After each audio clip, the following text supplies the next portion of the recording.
Intensive farming has helped in making the world a better place by ensuring that more food can be produced with less resources.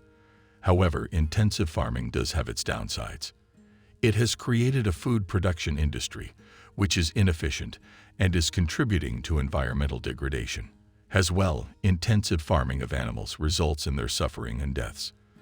Introduction of new technologies has led to the intensive farming of animals.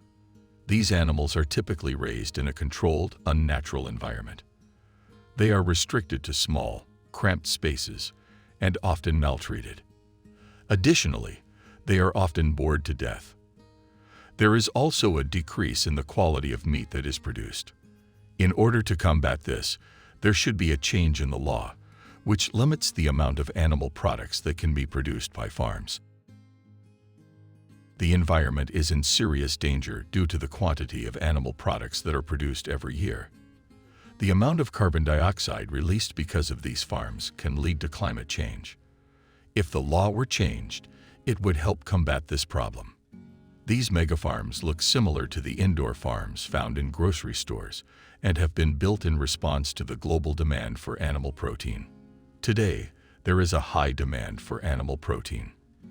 The United States alone imports over 1.1 billion pounds of beef every year, which is why these megafarms look similar to the indoor farms found in grocery stores. These farms are built to meet the demands for domesticated livestock and can produce 5x more than what traditional farms could produce. Piglets are shoveled up and down in lifts, corpses disappear through a chute of blood, and chickens are fattened on corn. The cost of building these farms has also risen exponentially due to the need for specialized machinery that can ensure that food. Pigs are intelligent animals. They are able to recognize human emotions and act accordingly. However, most pigs suffer in factory farms, kept in small pens, and given poor nutrition. There is no need for this cruelty when there are alternatives that offer more space, better living conditions, and improved health outcomes for the pigs. Industrial livestock operations are becoming increasingly popular in urban areas. This practice has many concerns for animal welfare, but at the same time it creates an abundance of cheap meat that is fueling China's rapid growth. There's a whole industry behind meat production and consumption. It is a booming business with a vast array of products available. Meat production has been going on for over 100 years now, and while the industry has improved efficiency over time, it has also improved the quality of animal life in some ways. Though there are some signs that big meat may be in trouble, the pandemic has been wreaking havoc on meat supply chains, inflicting heavy losses. Sales of plant-based meat substitutes have soared, as everyone looks for a way to be less cruel to animals and a healthier lifestyle. In a world that is becoming ever more resource-constrained, Goldman Sachs thought that the prospects of industrial livestock were so unstable that it was named the only commodity that was as precarious as oil.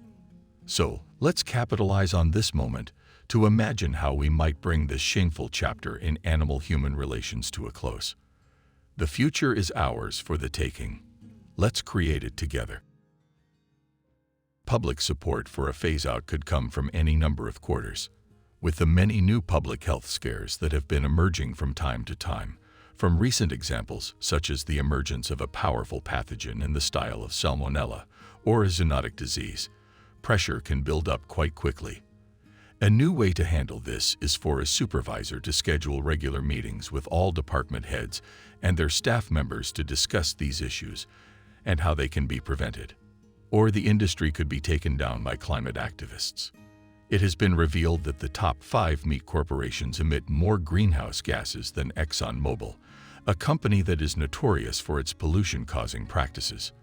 Already, campaign group Feedback Global is calling for divestment, moving to name and shame the industry's major financial backers who are channeled $126 billion into the meat and dairy industry from 2015 to 2020. Industrial agriculture is the driving force behind climate change, biodiversity loss, and food insecurity. The Farmland Carbon Initiative would be a global agreement to halt the development of industrial farms in the Global South. This treaty would set up a sustainable agricultural system that would simultaneously slash emissions, reinvigorate biodiversity, and meet human food needs. The meat industry is becoming increasingly unsustainable. The world's population is growing, and so are the environmental, health, and climate consequences of raising animals for food. A shift to less animal-based diets would help save the planet, but to achieve that vision, it will take a shift in thinking. The world of livestock production is changing rapidly. The demand for meat has increased significantly over the past few decades, which increases the need for animals to be raised on farms. This also has a significant effect on the environment, as hundreds of millions of animals are raised on farms every year. And roll it out fully, building in greater coverage and flexibility for non-vulnerable economies. The phase-out would reduce global meat supplies by 2/3.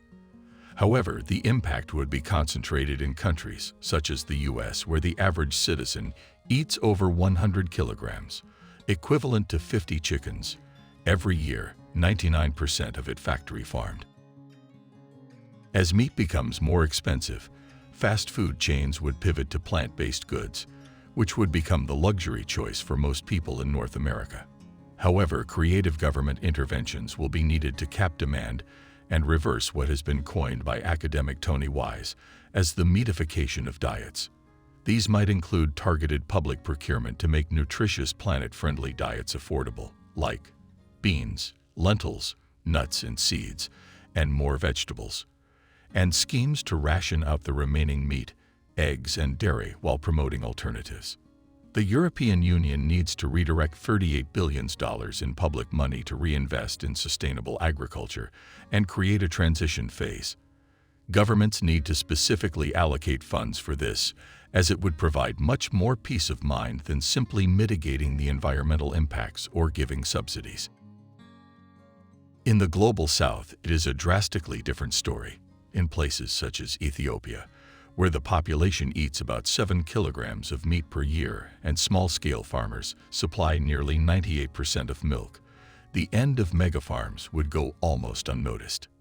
In regions where protein and micronutrients are low, development funds should be used to provide resource access for pastoralists, to improve the health and diversity of small herds raised for food.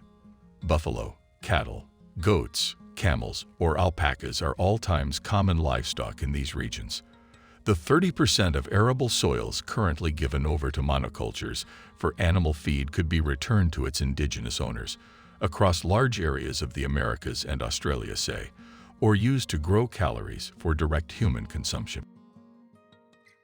The Brazilian government has committed to preserving the Cerrado, a wide range of Brazilian savanna grasslands. The Amazon rainforest is also protected under international law. This will relieve some pressure on these areas and help preserve biodiversity in both regions. Come 2030, the beef feedlots, industrial dairies, and barns of broilers and layers would have disappeared from the face of the earth. This is due to a combination of factors including population growth, climate change, animal rights activism, and more. Beef prices will skyrocket, but so will demand for plant-based proteins. Deindustrialization is a process where manufacturing of goods are moved to other countries, leaving the country with less industry, smaller farmers, and fewer jobs. The loss of jobs has led to the rise of outsourcing and offshoring. Jobs in countries like China can be done for less money. As automation leads to machines doing more work, there is less need for people in countries like America. The use of crops as feed for animals is a common practice in some regions. The plants are often grown on large fields that need to be continuously rotated with the help of machinery. These fields then go on to be fertilized and planted so they can grow and produce more food, but the nutrients the plants return to the soil never make it back into the ecosystem.